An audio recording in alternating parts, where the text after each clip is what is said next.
इसी प्रकार से महाराज श्री के श्रीमुख से कथा प्रसंगों का निरंतर आनंद लेने के लिए पूज्य श्री के आधिकारिक YouTube चैनल को जरूर सब्सक्राइब करें और बेल आइकन को दबा दें।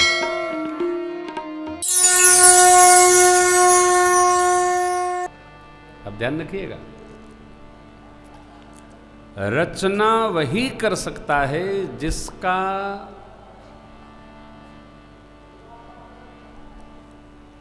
कल्पना लोक विशाल है, और चाहे जितनी बड़ी समस्या आवे घर में अथवा दरवाजे पर या बाहर या समाज में, उससे अपने को ऊपर रख सके।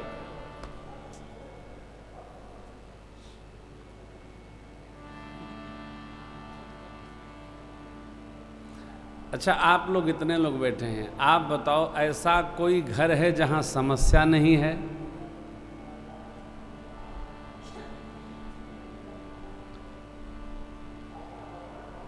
क्या बात है भाई? अब 3 घंटे बाद जाना, जाओ नारायण। ऐसा कोई घर नहीं जहां समस्या नहीं, ऐसा कोई शरीर नहीं जहां कोई न कोई रोग नहीं, ऐसी कोई कुंडली नहीं जिसमें दोष नहीं, ऐसी कोई पौध नहीं जिसकी दवाई नहीं। ये देख रहे हैं ना जो पौधे हैं, झाड़, ये जो कांट वाले झाड़ है जिसका नाम भभाड़ है, ये आंख की बहुत बढ़िया दवाई है। हम लोग आंख ही आती थी तो कहते थे वो वही पियर का लगाओ, ठीक हो जाएगा। धरती पर भगवान ने ऐसा कोई आदमी नहीं जिसमें कोई सद्गुण नहीं। अरे महाराज आप क्या बोलते हैं, मेरे घर में आदमी है उसमें कोई सद्गुण नहीं। जिसमें, बुरा न मानिएगा, जिसमें केवल दुर्गुण ही दुर्गुण होता है उसको दूसरे में वही दिखता है। हमको वही दिखता है जो हमारे में होता है। दुर्योधन को सज्जन नहीं दिखते थे और युधिष्ठिर महाराज को कोई दुर्जन नहीं दिखता था। 2 बात, कल्पना लोक विशाल बनाई। कई लोग तो कल्पना लोक बनाते बनाते डर जाते हैं कि हम ऐसा कर जाएंगे तो मेरे बाद क्या होगा। हम बार बार कहते हैं आपके बाद कुछ नहीं होगा, 14-15 दिन बाद लोग मिठाई खा के फिर उसी दुनिया में आ जाएंगे। हमारे जाने के बाद क्या होगा इसकी चिंता छोड़िए, हमको किस लिए भेजा गया है इसमें आप रहिए। भगवान शिव ने रामचरित्र सजाया, किसको सुनाया? माता जी को सुनाया, पहले घर में सुनाया। भक्ति का प्रारंभ बाहर से न हो, घर से हो। अरे भाई घरवा तो सबसे निकट नवा हमरे शरीर से हो। आज की स्थिति यह है कि आदमी अपने घर में दीपक नहीं जलाता है लेकिन मंदिर की सेवा कर लेता है। अच्छी बात नहीं। घर में क्रांति, बाहर की दिखावटी अशांति से हम अशांत होकर रह जाएंगे, हाथ में कुछ आने वाला नहीं है। दूसरे को न समझाया जाए, अपने समझा जाए। बाबा ने कथा की रचना की। माँ ने एक बार प्रश्न किया, प्रभु मुझे कथा सुनाई। तो प्रभु हर मोर अज्ञान कहि रघुनाथ कथा बीना। हे प्रभु, यदि आप मेरे पर प्रसन्न हैं और मनसा वाचा कर्मणा आप मेरे को अपनी दासी मानते हैं, अपनी सेविका मानते हैं, अथवा तो अपनी प्रिया मानते हैं, ठाकुर मुझे राम जी की कथा सुनाइए। देखिए कई लोग कहते हैं कथा सुनने से होता क्या है। कथा सुनने से वो सब होता है जो संसार में किसी व्यवहार से नहीं होता है। कथा सुनने से भगवान की भक्ति बढ़ती है, कथा सुनने से जीव की सदगति मिलती है, बनती है। कथा सुनने से भगवान के स्वरूप का बोध होता है। कथा सुनने से राम चरण में रति प्राप्त होती।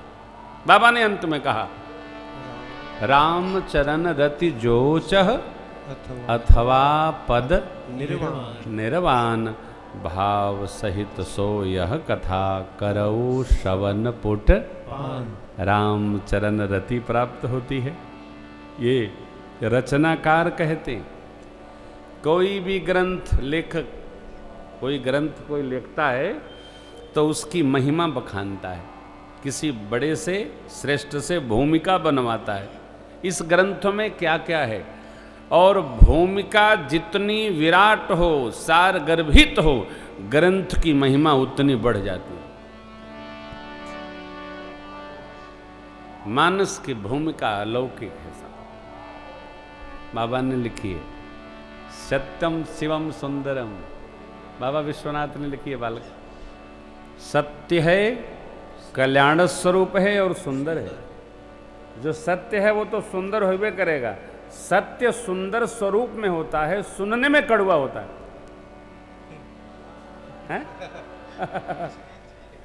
सत्य सुनने में कड़वा होता है, परंतु होता बड़ा सुंदर है, फायदेमंद भी होता है, बहुत फायदेमंद है। बाबा की रचना घर से प्रारंभ हुई। मोक्ष गति चाहिए, कथा सुनकर प्राप्त हो जाएगी।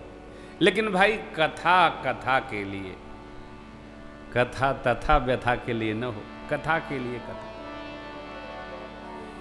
प्रसन्न होकर कृपा पूर्वक राम भक्ति के अधिकारी जानकर भगवान शिव ने कागभूषुंड जी को भेंट कर दी। कथा भक्ति से ही प्राप्त होती है। जिसमें श्री रघुनाथ जी की भक्ति आ गई, उसको भगवान की कथा प्राप्त ही हो जाएगी, चाहे जो हो। महाराज अभी आप कुछ और कह रहे थे, अभी कुछ और कहने लगे। हाँ, यही तो बात है। ये सब बातें अन्योनाश्रय है। इनका व्यवहार ऐसा है, भक्ति होगी तभी कथा में बैठने का मन करेगा, और कथा में बैठ गए तो कथा सुन सुन कर हमको भक्ति में दृढ़ता प्राप्त हो जाती। आप बताइए, निरंतर कथा सुन रहे हैं, सुना रहे हैं, यही कथा सुन रहे हैं, सुना रहे हैं, न सुनने वाले अघा रहे हैं, न सुनाने वाले अघा रहे हैं। कथा कितनी कथा है, किसकी? राम जी की। राम भगत अधिकारी जानकर, राम भक्ति का दिव्य स्वरूप जानकर के परमात्मा श्री शिव ने कागभूषुंड जी को दी। उनके द्वारा याज्ञवल्क्य जी महाराज को प्राप्त हुआ, जिन्होंने भरद्वाज जी के प्रति तीर्थराज प्रयाग में कथा गाई। पूज्यपाद गोस्वामी जी कहते हैं, यह कथा मैं पुण्य निज गुरु सन कथा सो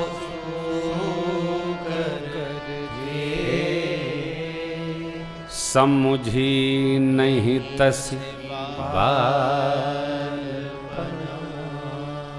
तब अति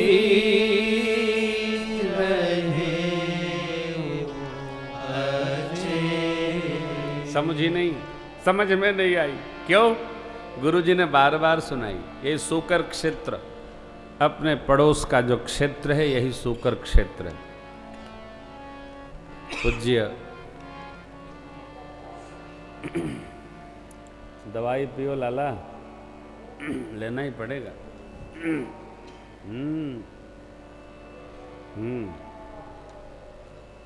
खांसी की दवा लेनी पड़ेगी। तो अभी पूज्य बापू की श्री राम कथा सूकर क्षेत्र में आज से ही थी, चुनाव के कारण उसको चित्तौड़ भेज दिया गया। इस समय कथा चल रही होगी, इस कारण से यह प्रसारण रात्रि में होगा, संभवतः 10 बजे से आवेगा। तो सूकर क्षेत्र में पूज्यपाद गोस्वामी जी महाराज ने अपने गुरुदेव भगवान के श्रीमुख से सुनी। कितनी बार? बार बार सुनी, बार बार कथा, बार बार सुनने पर भी कुछ ही समझ में आती है। इतनी विशाल कथा है। सरकार के दिव्य स्वरूप का गुणगान कोई थोड़े में तो संभव नहीं है। बार बार सुनने के बाद पूज्यपाद गोस्वामी जी कहते हैं, समुझि परी कछु मति अनुसारा, भाषा बद्ध कर बिमय सोई, मोरे मन प्रबोध जेहि होई। यह कथा जो सुनेगा उसका मंगल, जो गाएगा उसका मंगल, हुंकारी भरेगा उसका मंगल। और तो क्या कहें, समर्थन में रहे तो मंगल, विरोध करे तो भी मंगल, करेगा तो राम कथा का ही। ये तो समर्थन करो कि विरोध करो, सबका उद्धार करती है कथा।